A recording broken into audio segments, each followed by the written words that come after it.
Bonjour à tous et bienvenue sur Monaco Info. Il est précisément l'heure de votre journal. En voici tout de suite les titres. Nous irons en Afrique du Sud à l'occasion d'un déplacement de la princesse Charlène, la princesse qui est allée à la rencontre d'élèves de primaire d'une école qu'elle soutient depuis 2012. Le ministre d'État et le Conseil de gouvernement pour les finances et l'économie ont visité le fort de la Turbie ce mardi matin, la dernière acquisition monégasque. La première session de l'Assemblée de l'Organisation hydrographique internationale vient de se dérouler à Monaco. Les temps forts dans cette édition, la sauvegarde des éléphants d'Afrique. Voici le thème de l'exposition à découvrir à la Galerie des Pêcheurs. Et enfin, les dernières réactions avant la rencontre choc face au PSG en demi-finale de Coupe de France ce mercredi. Suite du déplacement officiel de son Altesse Sérénissime, la princesse Charlène à Johannesburg, nous vous proposons de vous faire découvrir la petite école primaire située à Daveyton. La princesse soutient cet établissement depuis 2012. Le reportage sur place d'Alexandra Pani et Sylvain Péroumal.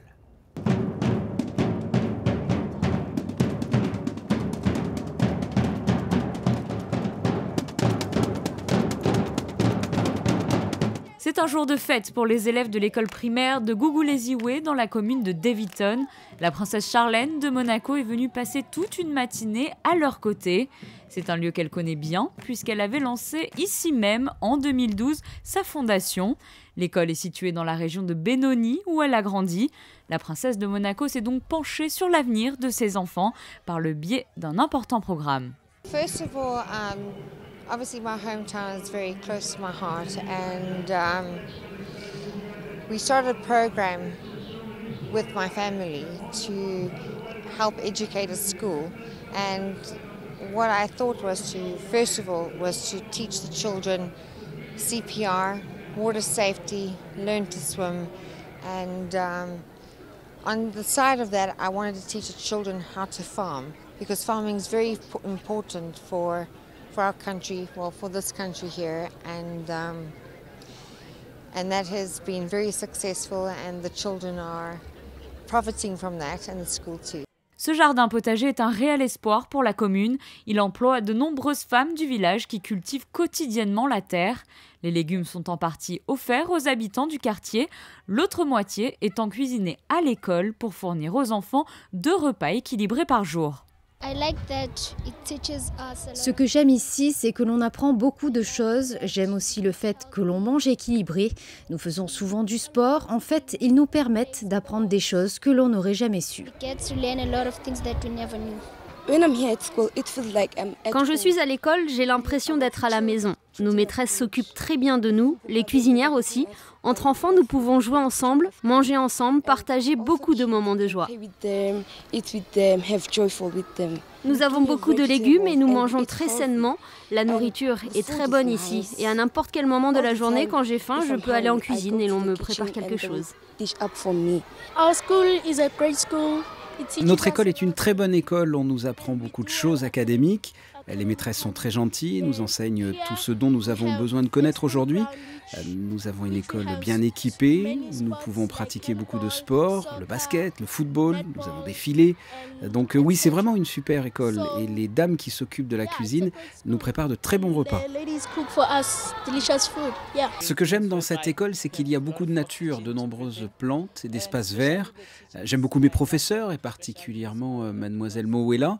C'est une très bonne maîtresse. Elle m'a appris beaucoup de choses. C'est elle qui m'a appris à parler anglais. C'est important pour toi de parler anglais couramment ? Oui, c'est important parce que si nous voyageons dans d'autres pays ou d'autres régions, on se rend compte que certaines personnes ne comprennent pas notre langue et ne sont donc pas capables de discuter avec nous. Avec l'anglais, on est capable de communiquer avec les autres.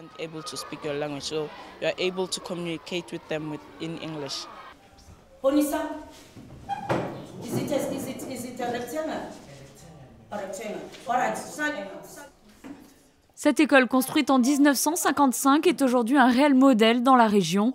17 professeurs encadrent les 900 élèves âgés de 4 à 12 ans. Dans ce cours de mathématiques, les enfants interagissent directement avec leurs professeurs à l'aide de tablettes numériques. La communauté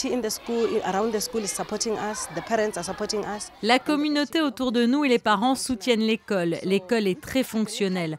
Nos professeurs travaillent durement. Nous avons de très bons résultats. C'est pour cela que les parents choisissent cette école pour leurs enfants. Dans la commune de Davidton, nous sommes la première école à avoir intégré les tablettes numériques. Nous sommes également l'une des premières écoles primaires à utiliser les technologies numériques.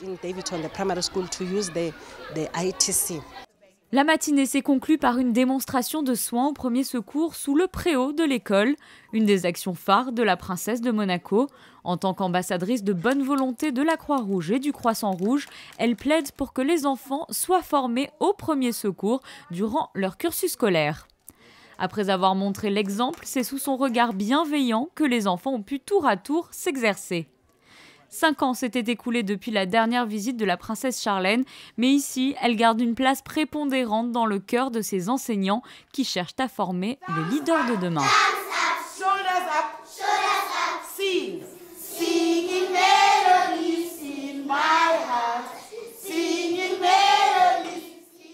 Le ministre d'État et le Conseil de gouvernement pour les finances et l'économie ont visité un édifice historique à la Turbie. Ce mardi matin, ils étaient accompagnés par une délégation turbiasque. Plus de détails avec Christine Datomel sur des images de Serge Prémont. Il s'agit d'une des dernières acquisitions de la principauté. Datant de 1870 et situé à 550 mètres d'altitude, le fort de la Tête de Chien surplombe Monaco. Lieu rêvé pour les scientifiques et les artistes, ce domaine de 3 hectares a été cédé par l'armée française après la Seconde Guerre mondiale à un célèbre opérateur français avant d'être vendu au mois de juillet dernier à la principauté. C'est un fort Masséna, c'est un fort qui n'est pas classé, qui a été fait avant la Première Guerre mondiale, le même fort que le fort de la Drette ou le fort qu'on a sur le Mont Fourna, qui a été ensuite pris par les PTT pour faire des essais d'antennes satellites. Et puis après, ça a été historiquement repris par France Télécom et puis par Orange dernièrement, où ils avaient complètement changé leur option et ils avaient travaillé sur les petites antennes, sur la miniaturisation des antennes relais téléphoniques, où il y avait un laboratoire, la construction et les essais qui se faisaient sur le site. Mais son vrai cœur de métier à l'époque, c'était vraiment de faire les mesures d'antennes satellites. Un édifice qui a joué un rôle militaire tactique au cours du XVIIIe siècle, un site riche d'histoire qui offre toujours un emplacement stratégique pour Monaco, qui réfléchit actuellement à son devenir. On voit la principauté dans tous ses détails. Donc c'était une très très bonne idée d'acheter ce fort. Ça va être là aussi un partenariat avec la Turbie pour trouver la destination finale de ce lieu à la fois historique et futuriste. Et donc le sens de cette visite, c'est de se rendre compte in situ de ce qu'on pourra faire. Mais c'était évidemment pour nous qui sommes un peu à l'étroit dans tout un tas d'activités en principauté, la possibilité de s'agrandir un peu et de placer ici des activités qui n'ont pas nécessairement besoin d'être sur le territoire monégasque, mais qui peuvent être assez facilement en liaison avec nous. Donc voilà, c'est un grand chantier de réflexion qui s'ouvre. Et si le temps est aujourd'hui à la réflexion, ce projet aura permis à la principauté de Monaco et à la Turbie de resserrer encore un peu plus les liens d'amitié et de collaboration qui les unissent, des liens eux aussi historiques.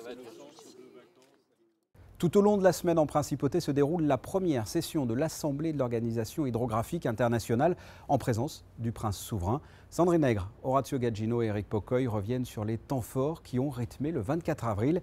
Découvrons leur reportage.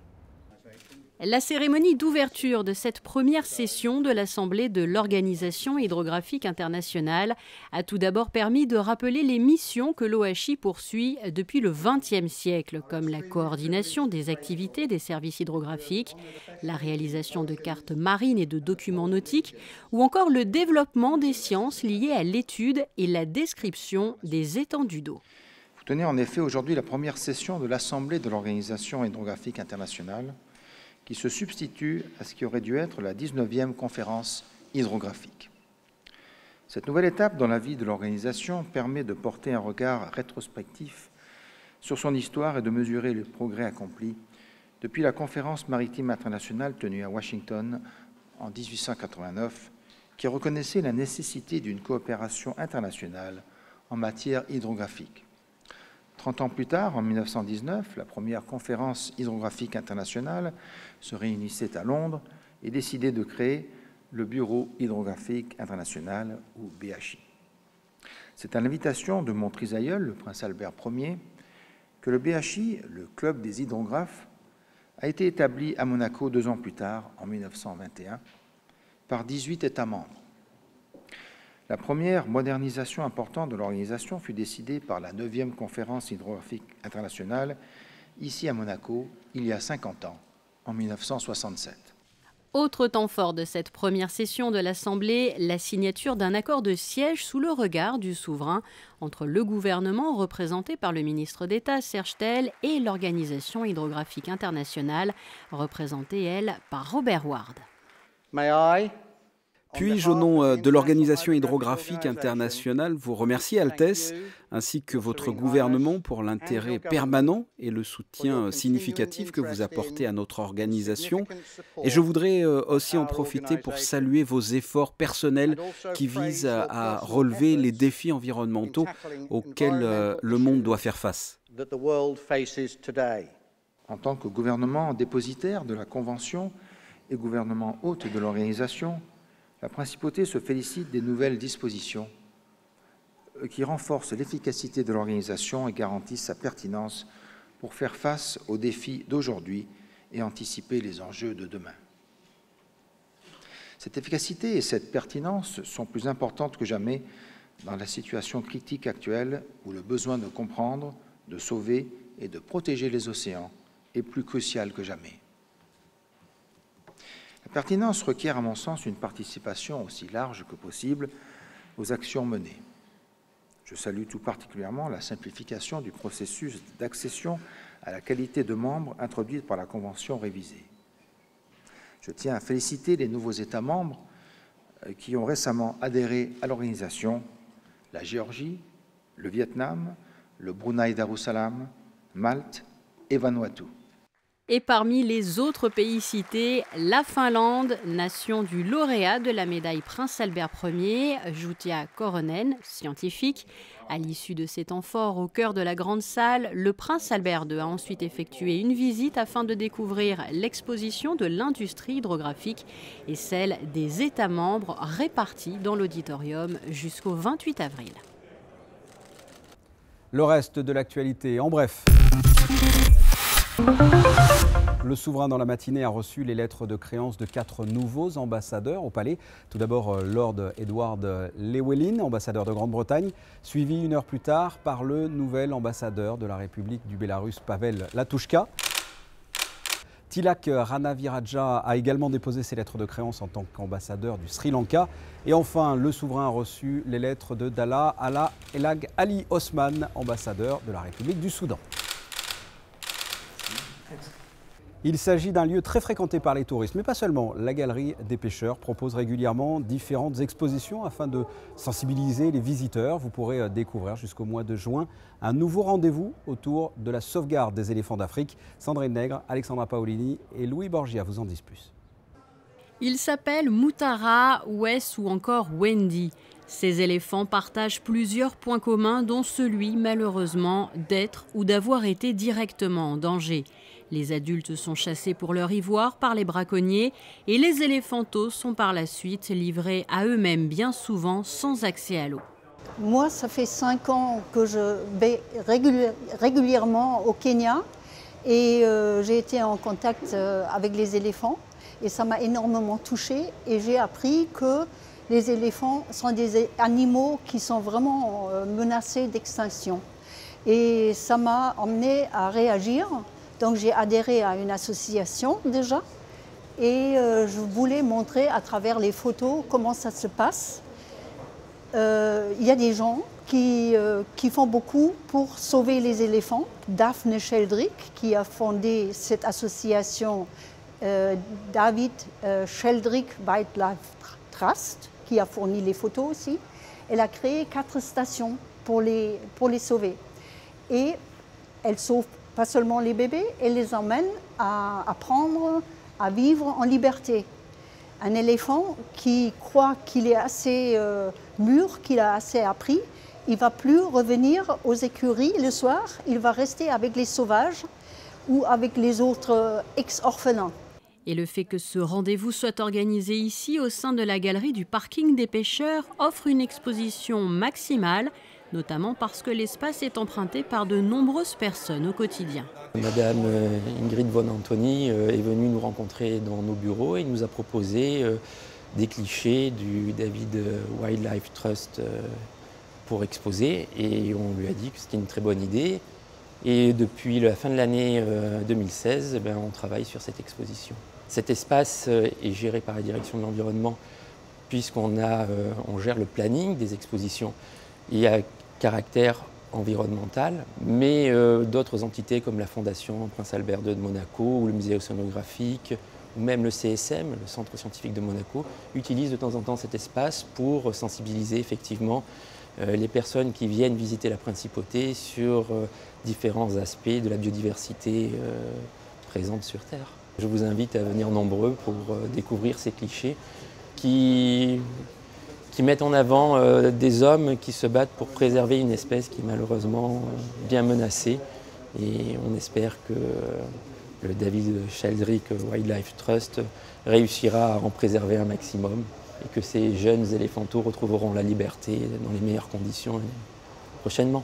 On peut agir déjà dans la mesure si les hommes et les femmes politiques pouvaient se résoudre, se décider à interdire le marché d'ivoire complètement, ce sera déjà un bon pas dans la bonne direction.